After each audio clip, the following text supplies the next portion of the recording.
balita, makialam, matuto at magdesisyon. Tama, magdesisyon ang tama, Skip the scroll and stream at every 36 news stream. Kasama si Justin, di sa neto makibalita, makialam, matuto at magdesisyon na tama.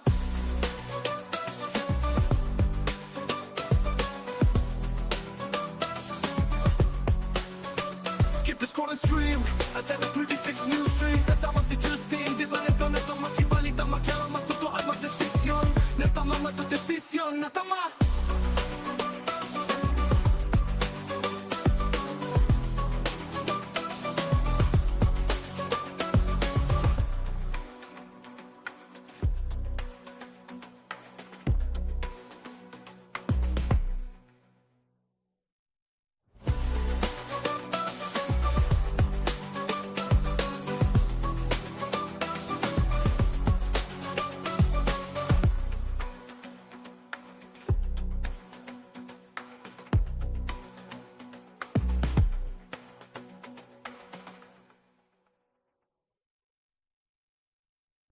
Balitang makatotohanan, balitang mapagkakatiwalaan, balitang may paggagamitan. Skip the scroll and stream at every 36 news stream. Kasama si Justin, di sa neto makibalita, makialam, matuto at magdesisyon. Tama, magdesisyon ang tama, Skip the scroll and stream at every 36 news stream. Kasama si Justin, di sa neto makibalita, makialam, matuto at magdesisyon na tama.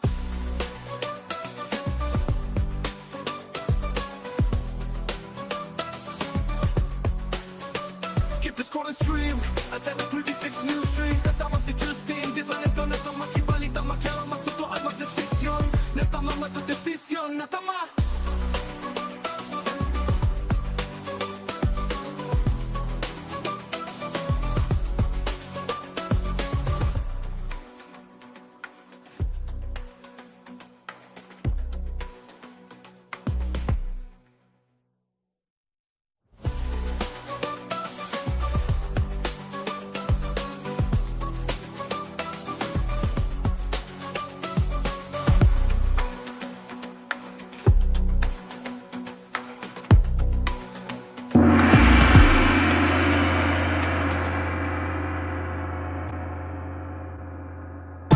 Balitang makatotohanan, balitang mapagkakatiwalaan, balitang may paggagamitan. Skip the scroll and stream.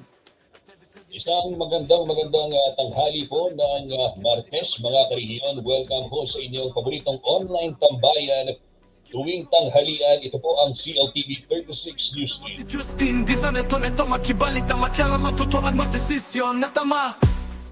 Kabalan, Justin Dizon po maghahatid sa inyo ng mga balita at impormasyong makatotohanan, balita at impormasyong mapagkakatiwalaan, at balita at impormasyong maipaggagamitan. Kasama si Justin, di sa neto makibalita, makialam, matuto at magdesisyon. Yan po ang pangako ng CLTV 36 News and Current Affairs sa atin hong halos 2 milyon na followers dito po sa social media, Facebook. Maraming salamat sa lahat ho ng mga naka-follow, naka-like at nakikibalita, at syempre mga nagbabahagi po ng kanilang kwento sa inyo pong istasyon, CLTV 36. At live na live din tayo sa ating YouTube channel. Kabalen, karehiyon, mag-subscribe na ho kayo sa YouTube channel ng CLTV 36 dahil mapapanood dyan yung iba't ibang mga content tungkol po dito sa atin sa Central Luzon. Mapabalita man yan o di kaya naman entertainment, libangan, mga pasyalan, abay mapapanood yan at makikita yan dyan ho sa ating YouTube channel at CLTV 36 Official. Balitang may paggagamitan. Skip the scroll and stream. Siyempre, hindi pa po nawawala. Live din tayo sa telebisyon, Luzon, Visayas at Mindanao. Nationwide, napapanood po itong mga programa. Okay, tunog lahat raw ang audio. Ayan, palitan natin. Ulit. Thank you. Ayan, okay na. Nagpalit ako ng mic. Ayan, oo. Yan. Wait. Ulit. Ayun. Okay na. Ayos na. Ayan. Mic. Hindi na tunog. Sound check. Test mic. 1, 2, 3. Ayan. Okay na. Yellow, okay na ha. Yun. Okay. Sige po. Ayan. Nasaan ako? Okay, going back. Ayan po, mga karehiyon, live po tayong napapanood din sa ating telebisyon, Luzon, Visayas at Mindanao via Signal Channel 115. Ganyan din po sa Air Cable Converge Channel 71 at sa atin pong 37 cable partners. Dito naman po sa Central Luzon. Live na live din ito sa Kalakhang, Pampanga, Free TV, Channel 36.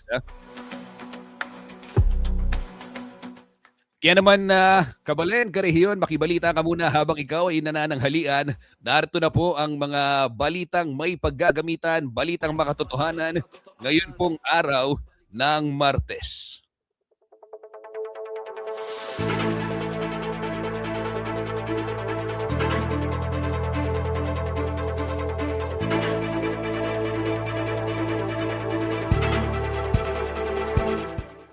Bilang ng mga nasawi sa gumuhong gusali sa Angeles City, umabot na sa 30.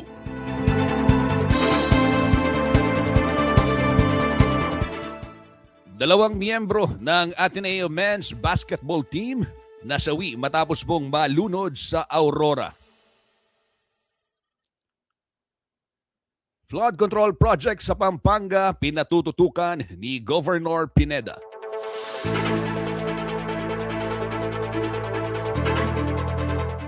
Electric pump gamit na ho sa Telaksan National High School sa Macabebe, Pampanga para mapababa ang baha sa campus.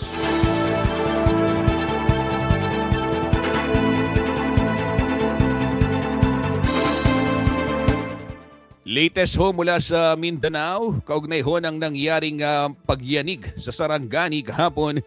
Kinumpirma po ng pamahalaan na hindi bababa sa 37 katao ang bilang ho ng mga nasawi sa nasabing pagyanig.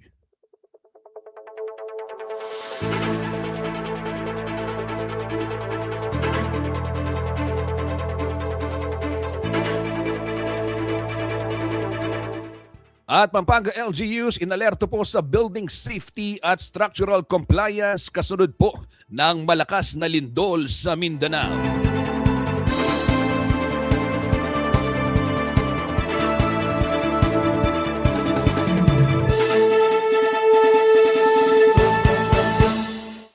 Ang mga detalye ho ng balitang yan maya-maya lamang. For the meantime, eto muna, balitang may paggagamitan muna tayo. Balitang may paggagamitan. Skip the scrolling stream at every 36 news stream. Kasama si Justin Dizon. Neto makibalita, makialam, matuto at magdesisyon. Tama magdesisyon. Pero syempre, bago ang lahat, Kuya Justin, pa-shoutout ka naman. 12:14 ng tanghali. Nag-lunch na ba kayo, mga Karehiyon? Ano yung ulam? Ano yung ulam ng mga nanonood sa atin, nakatutok sa atin? Gaya na lamang. Ito, batiin muna natin. Noel Joseph Cleofe. Ayan, sabi niya, shout out CLTV 36, Justin Dizon. Maraming salamat po sa Pampanga's Best. 1967, malapit nang mag-60 years. Ayan. Desisyon na tama. Paborito ni Noel itong Pampanga's Best. No? Lagi niyang pinapabati. Pagbati rin ito sa Robinson Star Mills, Pampanga. Ayan, pinapabati rin ni Noel Cleofe. Maraming salamat, Noel Cleofe.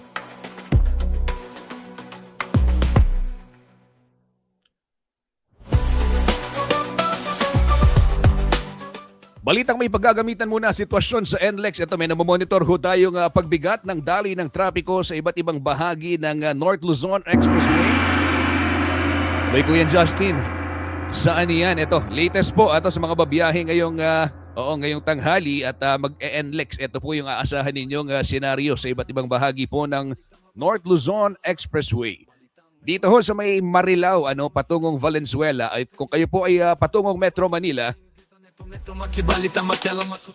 ayan, asahan po ninyo, mga Karehiyon, yung mabagal na daloy ng trapiko dahil nagkaroon ng road crash dyan ho sa section ng Marilao going to Valenzuela. Yan ho yung nakikita nating traffic build up dyan po sa North Luzon Expressway. Bahagi po ng Bulacan, Marilao to Valenzuela southbound ay sarado po, na-occupy yung middle lane, Kaya naman yung takbo ho ng mga sasakyan dyan ay nasa 10 hanggang 20 lamang. At patuloy ho yung retrieval sa mga nasangkot na sasakyan sa nasabing road crash. Binuksan na rin ho yung counterflow mula po sa Valenzuela Interchange papuntang Balintawak naman kung kayo ay po ng Metro Manila at galing dito sa atin sa Central Luzon. So Marilao, heavy traffic po, mga Karehiyon.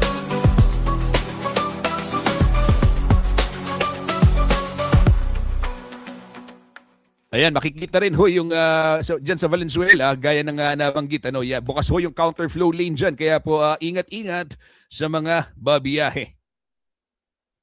Balitang makatotohanan, balitang mapagkakatiwalaan, balitang may pagagamitan. Skip the scroll and stream at every 36 news stream. Kasama si Justin Dizan, neto makibalita, makialam, matuto at magdesisyon. Tama, matudesisyon ang tama, Skip the scroll and stream at every 36 news stream. Kasama si Justin Dizan, neto makibalita, makialam, matuto at magdesisyon na tama.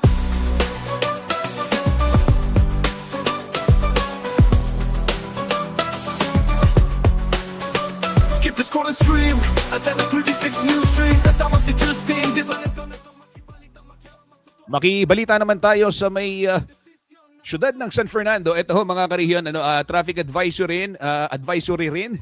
Ayan, dyan ho sa may bahagi ng MacArthur Highway, St. Scholastica's Academy, meron hong na tumirik na closed van track at nariyan na ho sa area yung Siposco. So asahan po yung moderate to heavy traffic dyan po sa area ng St. Scholastica's Academy dyan po sa may San Agustin. Yan ho ay advisory po mula sa may Siposco, Ciudad San Fernando, Pampanga.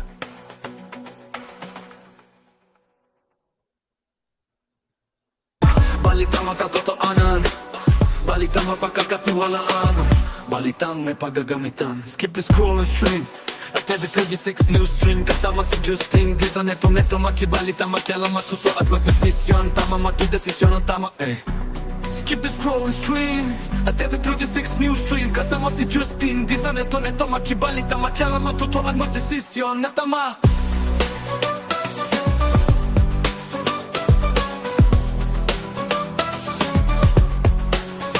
Skip the scroll and stream at every 36 news stream. Kasama si Justin Dizan, neto makibalita, makialam, matuto at magdesisyon na tama, matudesisyon na tama.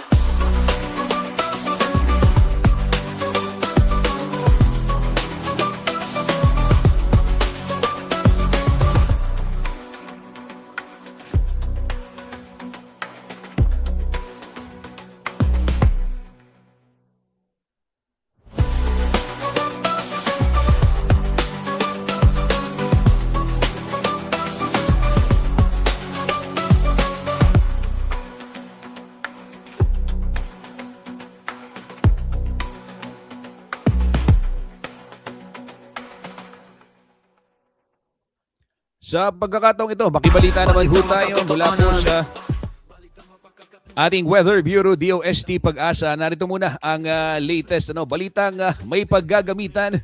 Ano ang magiging taya ng ating panahon ngayong pong Martes at sa mga susunod pang araw, lalo na ho bukas dito ho sa Pampanga, sa Angeles City particular. Gaganapin ho itong solemn proclamation ng Pisambang Maragul bilang isang minor basilica. So ano ho yung magiging weather condition dito ho sa atin sa Central Luzon?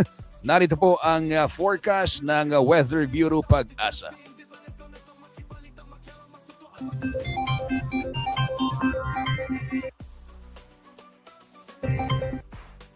Magandang umaga. Narito na ang pinakahuli sa lagay na ating panahon ngayong June 9, 2026, araw ng Martes.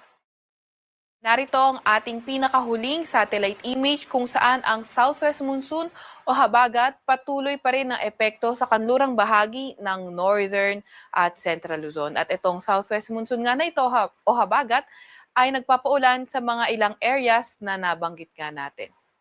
Sa ngayon naman, wala tayong namomonitor na low pressure area or bagyo sa loob or malapit sa ating Philippine Area of Responsibility. Para naman sa lagay ng panahon, ngayong araw, asahan nga natin yung southwest monsoon na magdadala ng maulap na papawirin at mga kalat-kalat na pag-ulan, pagkidlat at pagkulog sa lugar ng Ilocos Region, sa may Zambales, sa may Batanes at Babuyan Islands. Kaya ingat lalo na sa mga inuulan ng mga nakaraang araw pa sa mga banta ng pagbaha o hindi kaya pagguho ng lupa. Para naman sa lagay ng panahon sa Metro Manila at nalalabing bahagi ng Luzon, asahan ng bahagyang maulap hanggang sa maulap na papawirin at mga tsansa nga ng mga localized thunderstorms. Inaasahan nga natin until tomorrow, posibleng maging maulan sa lugar ng Zambales at sa lugar ng Ilocos Region, Batanes at Babuyan Islands, posible in a few days maging maulan pa nga rin sa mga nabanggit na lugar. Agwat ng temperatura ngayong araw sa Metro Manila ay 26 to 33 degrees Celsius. Batanes at Babuyan Islands, 17 to posible in a few 22 days Celsius sa may maging Baguio, maulan pa nga rin sa 25 mga to nabanggit na lugar. 32 degrees Celsius sa may Lawag at Agwat ng 26 temperatura ngayong to araw sa 35 Metro degrees Manila Celsius ay naman sa may 26 Tugigaraw. to 33 Agwat ng temperatura sa may Tagaytay ay 24 to 31 degrees Celsius at 25 to 33 degrees Celsius naman sa may Legazpi. Agwat naman ng temperatura sa may Puerto Princesa ay 25 to 33 degrees Celsius at 26 to 33 degrees Celsius naman sa may Kalayaan Islands. Para naman sa lagi ng panahon sa Visayas at Mindanao, inaasahan nga natin yung patuloy na bahagyang maulap hanggang sa maulap na papawirin pa rin at pagdating ng hapon, tumataas sa mga tsansa ng mga localized thunderstorms. Yung mga kasamahan natin sa Regional Services Division patuloy na maglalabas ng thunderstorm advisory kung kinakailangan. At least in the next 3 to 5 days, posible nga magpatuloy yung ganitong klaseng panahon pero mahaba yung span ng time ng 3 to 5 days. Kaya posible pa itong magbago, kaya patuloy pa rin tayong mag-antabay sa mga update na ilalabas ng Pag-asa. Agwat ang temperatura ngayong araw sa may Davao, Cebu at Iloilo ay 26 to 33 degrees Celsius. 27 to 33 degrees Celsius sa may Tacloban at 24 to 34 degrees Celsius sa may Zamboanga at 26 to 32 degrees Celsius naman sa may Cagayan de Oro. Para naman sa lagihin ating karagatan, wala pa rin tayong gale warning sa kahit na anong dagat baybay na ating bansa. Pero ingat pa rin sa mga papalaot yan sa may northern Luzon dahil posible ang katamtaman hanggang sa maalong karagatan. Sa Kalakhang, Maynila, ang araw ay sisikat ng 5:26.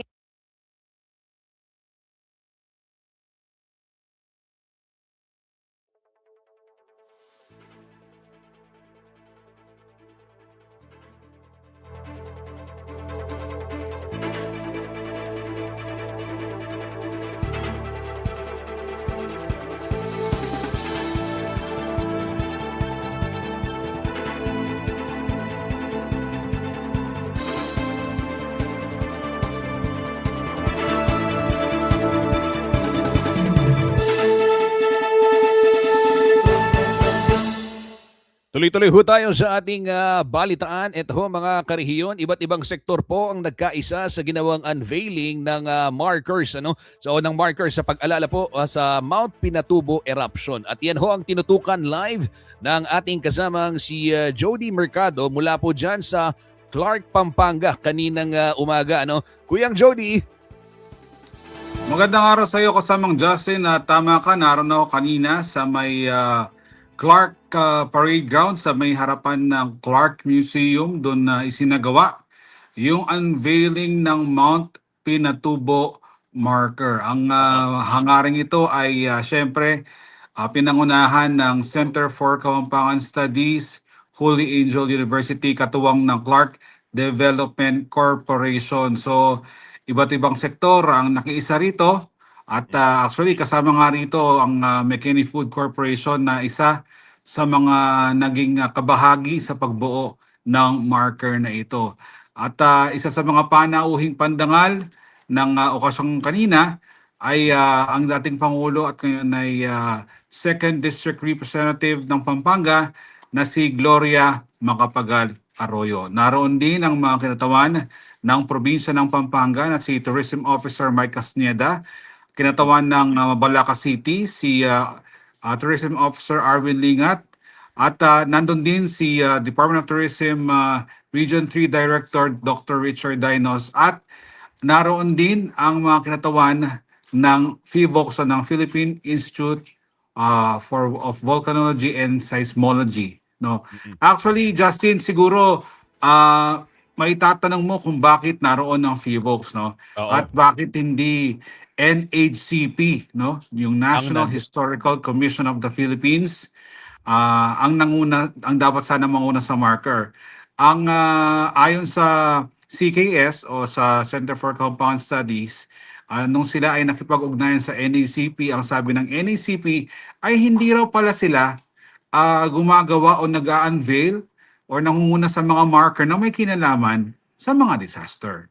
Okay. So, tamang-tama naman at doon naman Oo. pumasok ang FIVOX dahil alam naman natin na malaki ang naging papel ng FIVOX noong panahon kasagsagan ng pagputok ng mga Pinatubo. Actually, Justin, no, maidagdag ko lang, merong ding mga panauhin kanina from the US, seismology, yung USGH. USGS. Yan, Yes. USGS. Geology and yan. seismology. Yan. Yeah. So, naroon sila dahil kabahagi sila ng isasagawang conference Ayan.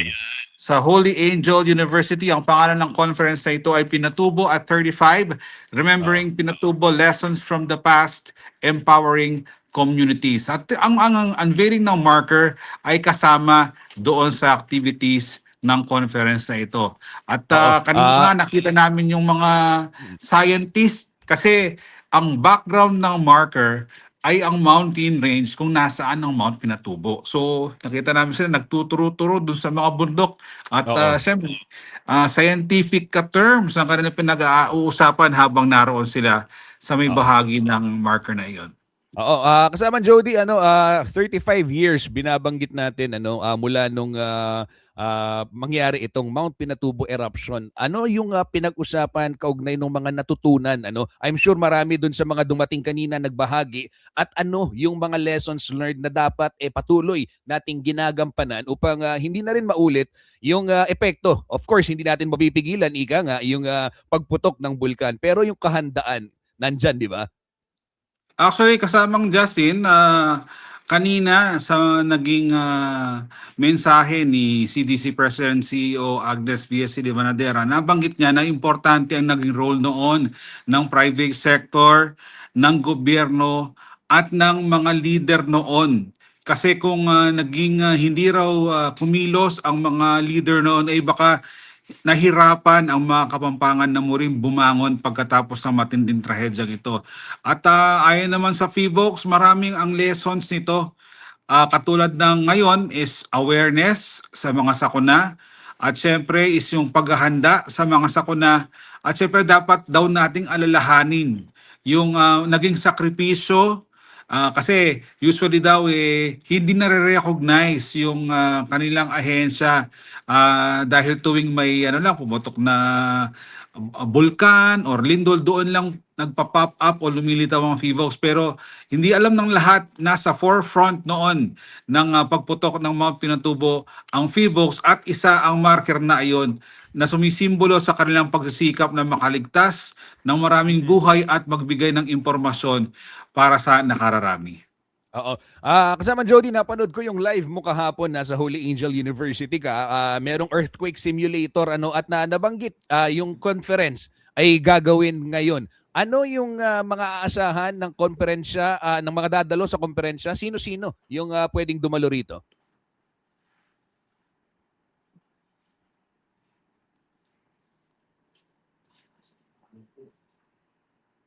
Actually, kasamang Justin, hindi kita marinig pero gusto ko lamang ma-share kahapon. Speaking of FIVOX, no? Kahapon naroon tayo doon sa Holy Angel University at sinilip natin yung earthquake simulator. At napapanahon yung earthquake simulator na to dahil nagkaroon ng matinding lindol sa may bandang Mindanao. So, kabahagi rin ng earthquake simulator itong conference na isinasagawa roon, nais silang ipakita sa mga kabataan na kung ano ba yung puwersa ng nangyayaring mga lindol, no? So ano ba yung magnitude 1, magnitude 2, at siyempre yung mga intensities. At siyempre, kailangan nating maging malinaw ano ba yung pinagkaiba ng intensity at ng magnitude. So, halimbawa, ang intensity ay yung lawak ng pagkasira at habang ang magnitude naman is yung energy o enerhiya doon sa pagyanig. Ang pagpunta doon sa Holy Angel University earthquake simulator na proyekto or gamit pa lang FIVOX ay libre Kaya sa mga kababayan natin na nais ma-experience kung ano ba talaga yung mga lakas ng lindol, maaari silang magtungo sa Holy Angel University at maaari silang makibahagi doon sa conference na isinasagawa ngayon na magsisimula ngayong 1:00 ng hapon. Siyempre start yan ngayong June 9 at ang ikalawang araw niyan ay magaganap sa June 11. Marami ang mga paksang pag-uusapan dyan sa conference natin. Nabanggit ko kanina, yung mga taga-USGS ay magbibigay ng kanilang mga ulat sa pagsasaliksik sa mga pinatubo noon, katulad na lamang ng Collaborative Scientific Response to Volcanic Activity, Lessons from the 1991 Pinatubo Eruption na ibibigay ni Andy Lockhart, isang retired geophysicist at mula sa US Geological Survey. Yun pala ang ibig sabihin ng USGS, US Geological Survey.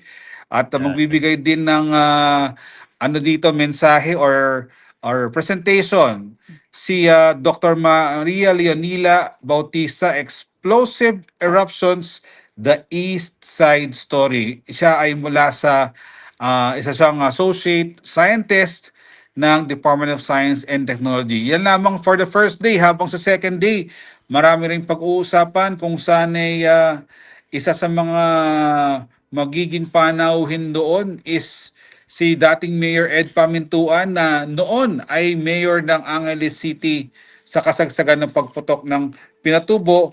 At alam ko, tutungo rin doon si dating Senador Richard Gordon na alam naman natin panahon ng Subic ay naranasan din ang epekto ng Mount Pinatubo. At kung mapapansin mo, June 9 and 11 yung panahon ng conference, yung dates ng conference ng Mount Pinatubo sa Holy Angel University, dahil nga June 10 naman ay magi-giveaway ang Holy Angel University para sa gaganaping solemn proclamation ng Holy Rosary Parish bilang isang minor basilica. Tatawagin na siyang minor basilica and parish of the Most Holy Rosary. Actually, ang declaration na ito ay noong February pa inilabas ng Santo Papa, pero ngayong Hunyo lamang isasagawa ay yung solemn proclamation. Okay, maraming salamat Jody Mercado sa iyong report at bukas antabayan na naman natin. Ito ho mga kariyon, samahan ho si Kuyang Jody at ang iba pang puwersa ng CLTV 36 News and Current Affairs dyan ho sa paghatid ng live, yung punto por punto na kaganapan po dyan sa solemn proclamation ng Holy Rosary Parish bilang isang minor basilica. Yan ho mga kariyon, napanood natin. Jody Mercado, maraming salamat. Hindi yata ako naririnig. Jody, yan. Thank you. Ayan. Okay na. So ito ho mga kanihiyon, kanina nga nabanggit ito hong ginagawang ay yung nagkaroon ng unveiling ng marker dyan ho sa Clark bilang bahagi naman ng paggunita sa 35th anniversary po ng Mount Pinatubo eruption.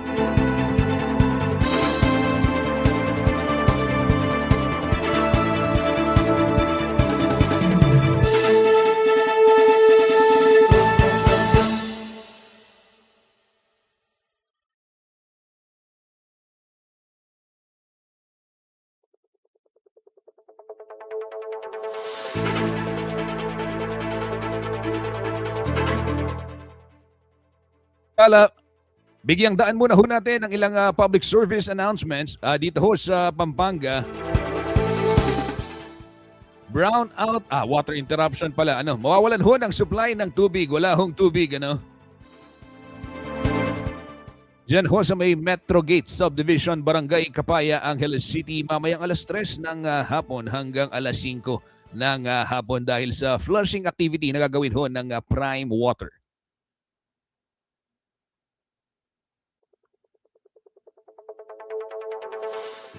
Mawawalan din ho ng supply ng tubig dyan sa PhilHomes and Lemons Subdivision sa Mabalacat City mamayang 9:00 ng gabi hanggang bukas ho yan 5:00 ng madaling araw dahil pa rin sa flushing activity po ng Prime Water.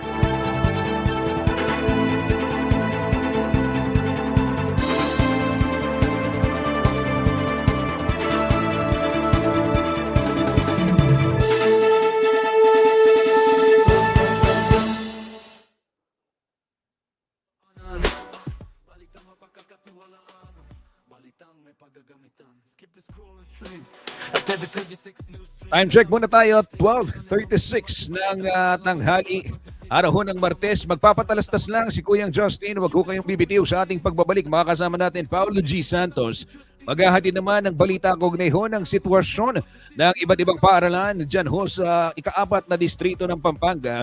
Ganyan din ho ang panawagan ni Governor Lilia Pineda. No, natutukan ito hong iba't ibang proyekto ng flood control dito po sa ating lalawigan upang sa gayon once and for all ika nga mga karehiyon ano. Po sana may babad bitis din pong magar dyan ho sa may 4th district ng Pampanga. Ang mga detalye ng mga balitang dapat nyong malaman sa pagbabalik ho ng paborito ninyong online tambayan tuwing tanghalian. Ito po ang CLTV 36 Newsstream. Huwag ho kayong bibitiw. Pabalik ho tayo makalipas ang ilang paalala.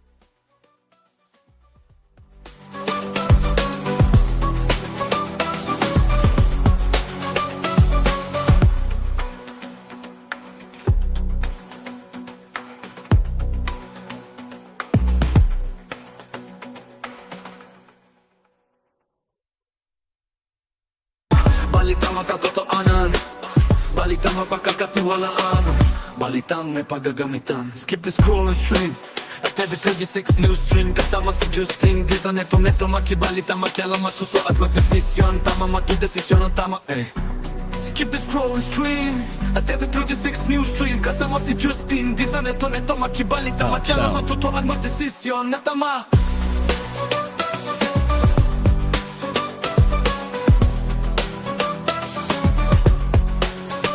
Skip the scroll and stream at every 36 news stream. Kasama si Justin Di sa neto makibalita, makialam, matuto at magdesisyon na tama, magdesisyon na tama.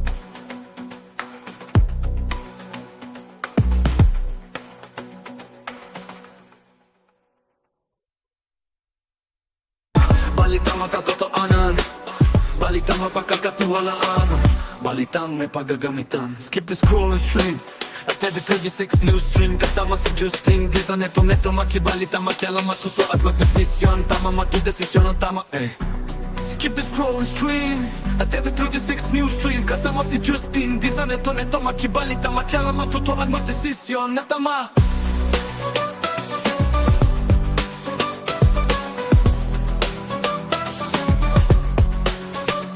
The scroll and stream at every 36 news stream. Kasama si Justin Di sa neto makibalita, makialam, matuto at magdesisyon na tama, magdesisyon na tama.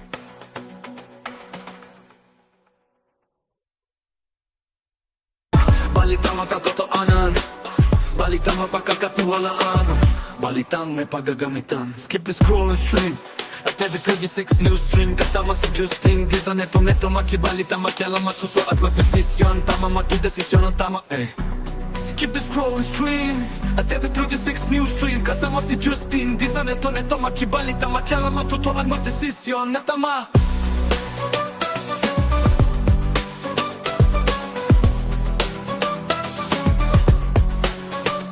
The scroll and stream at every 36 news stream. Kasama si Justin Di sa neto makibalita, makialam, matuto at magdesisyon na tama, magdesisyon na tama.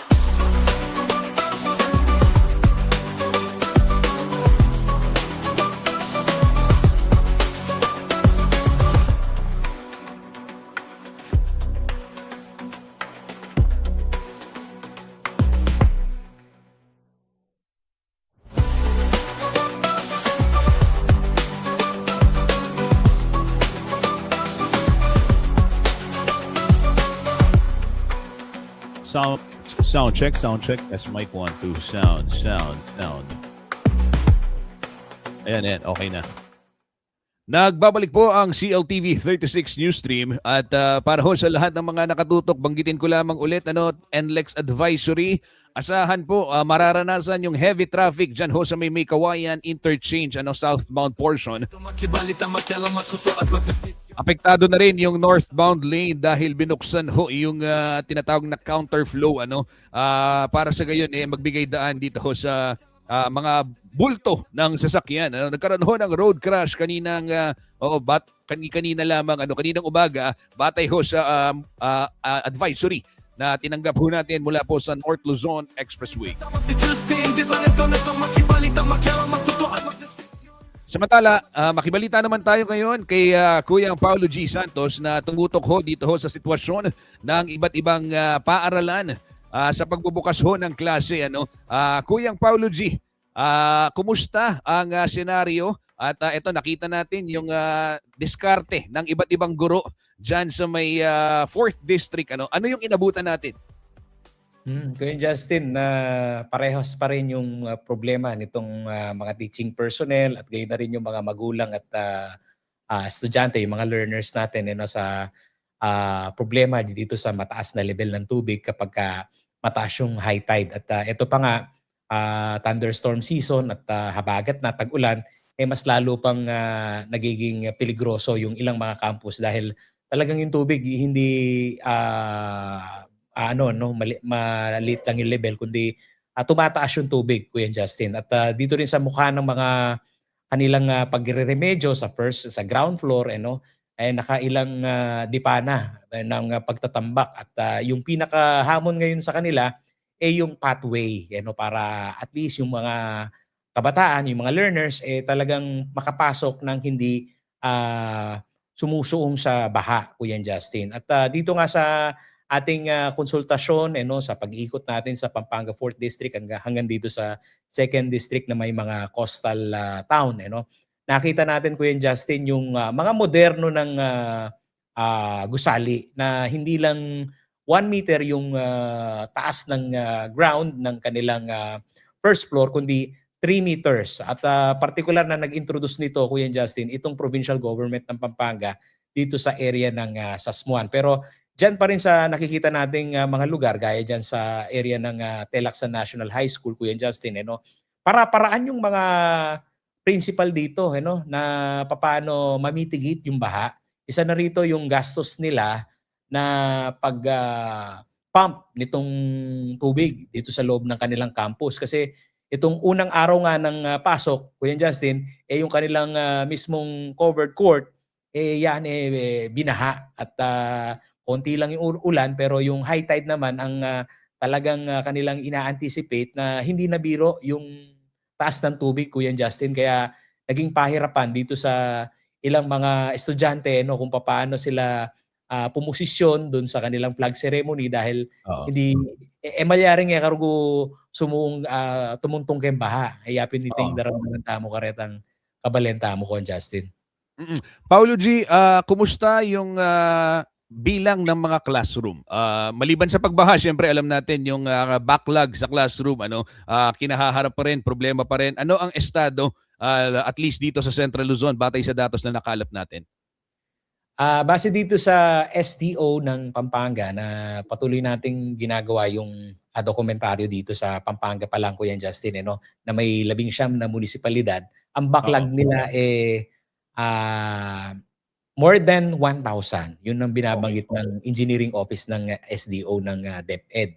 At dito sa kanilang pakikitungo sa backlog, Kuya Justin, tinanong natin kung ano yung nagiging dahilan kung bakit mabagal yung konstruksyon at papaano yung naidadaunload yung pondo. At sinasabi nga nila, ang katuwang ng DepEd ngayon yung DPWH. At wala pang malinaw din na paliwanag kung anong nangyayari, Kuya Justin, dito sa LGU initiative yung implementor. Pero gaya ng mga nauna nating ulat, Kuya Justin, ilan dito sa mga local chief executive, particularly itong provincial government, hindi nila nauunawa na maigi yung kulatilya doon sa Memorandum of Agreement dun sa usapin ng insurance ng building, kasi pagka sila gumagawa, wala namang ganung usapin, lalong-lalo na yung dagdag na obligasyon dito sa mga lokal na pamahalaan. Pero in terms of budget,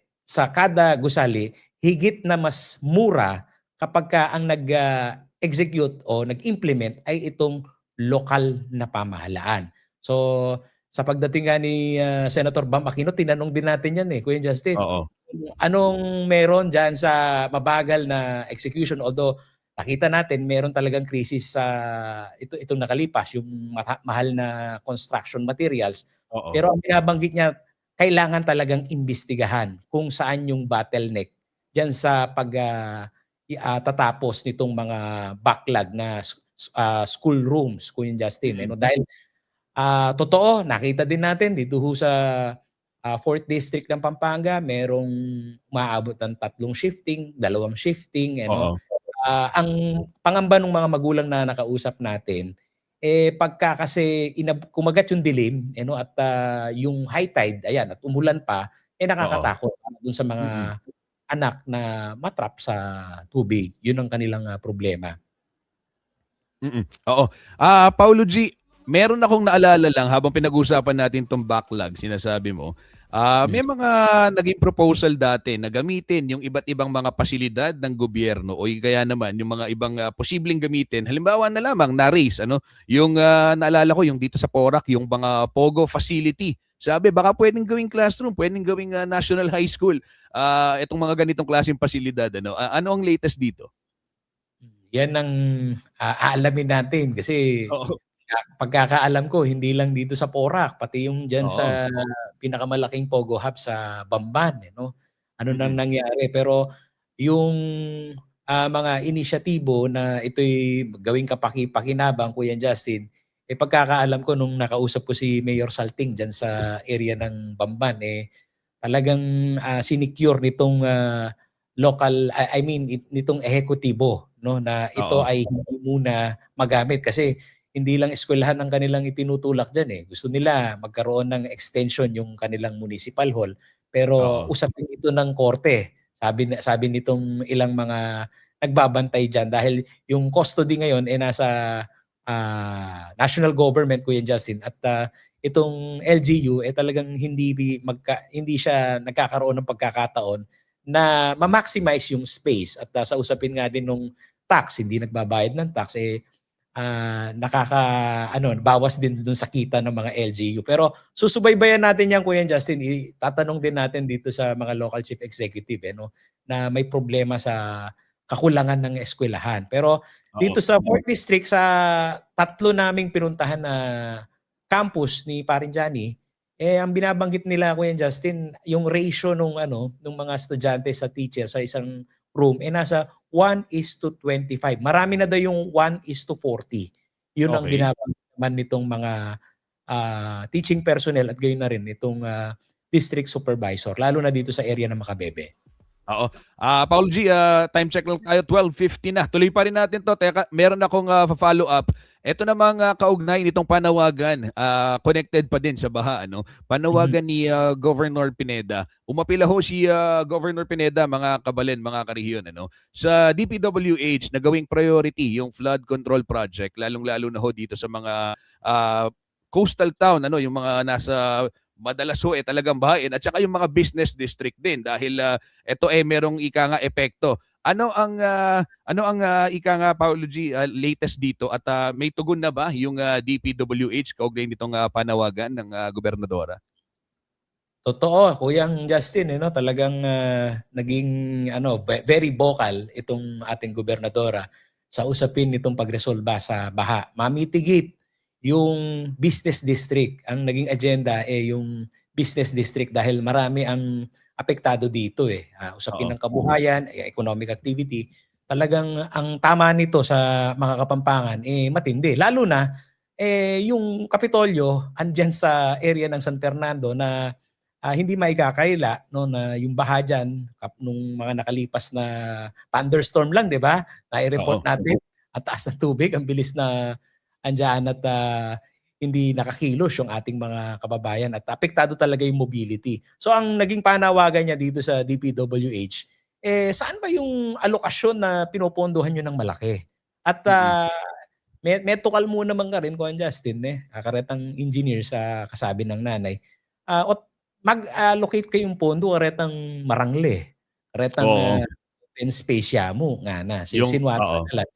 Talagang inusisa niya, paano ba yung pagpupondo nyo? Paano ba yung konsultasyon nyo? Okay, given dito sa business district ng San Fernando na nakikita natin isang malaking investor, meron na ang initiative na gumawa ng impounding flood mitigation din na gustong maging prioridad. Pero itong mga neighboring town ng Bacolor at Santo Tomas, kailangan maging harmonious yung relasyon nyo sa pag-usapin ng flood control. Yun yung kanya gustong resolbahan, Kuya Justin. Naalala ko, Paulo G, naalala ko, madalas tayong parang mag-referee kay Mayor Sambo at kay Mayor Di Mandato kaugnay ng usapin ng check gate at yung saan, yung isasara ba yung floodgate, etc. Anong comment ni Governor Pineda dito? Hanggang sa kasalukuyan, yan ang gusto nilang i-resolbahin dahil yung mga local chief executive na binanggit mo, may kanya-kanyang interpretasyon kung paano yung kanilang pag-sasaayos sa kanilang bayan. May gastos sa panig kasi ni Mayor John Sambo sa Santo Tomas. Ako nga, gumagastos ako ng diesel. Nagpapump ako. Tapos dito lahat, kung hindi ko kukontrolin yung tubig, paano naman ako? Pero in fairness, Kuya Justin, dito sa mga neighboring town, yung kanilang mga pag-question, may tama din naman. Kaluban na din kamalen mo kaya ni Minalin, Kuya Justin. Shout out kay Mayor Nagit.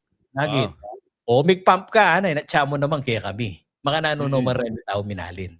So yung mga issue yan, Kuya Justin, gustong magkaroon ng resolution nitong provincial government. Pero naitanong din natin yan nung bumisita si Secretary Vince Dizon. Paano ba yung river system na problemado sa Central Luzon? Hindi lang sa Central Luzon kundi sa ating bansa, kakako.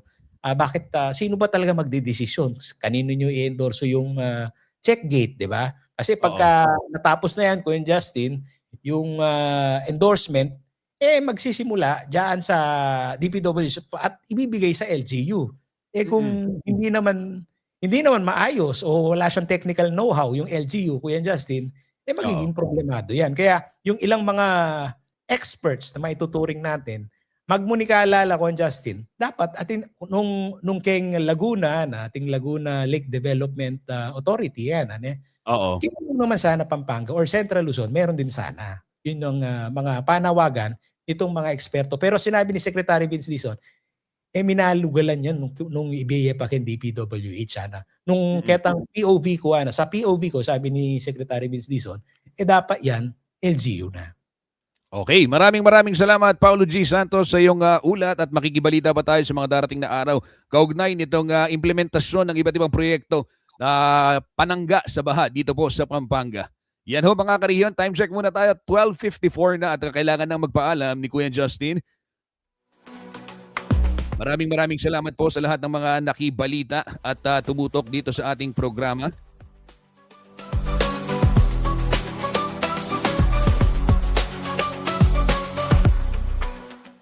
I-follow lamang po ang CLTV 36 News sa Facebook para ho sa mas maraming detalye at mag-subscribe na rin kayo mga kariyon sa YouTube channel at CLTV 36 Official para po sa mas maraming content. Antabayanan po ang special coverage ng CLTV 36 News and Current Affairs dyan po sa gagawing solemn proclamation ng Pisambang Maragul bilang minor basilica bukas po araw ng Miyerkules, June 10, ganap na alas 9 ng umaga. Live ho yang mapapanood sa telebisyon, nationwide Signal Channel 115 sa ating mga social media platforms. Skip the scroll and stream. Uli po sa ngalan na buong puwersa ng CLTV 36 News and Current Affairs para po sa mga balitang makatotohanan, balitang mapagkakatiwalaan at balitang may paggagamitan. Ito po ang CLTV 36 News Stream. Ako po si Justin Dizon. Maraming salamat po.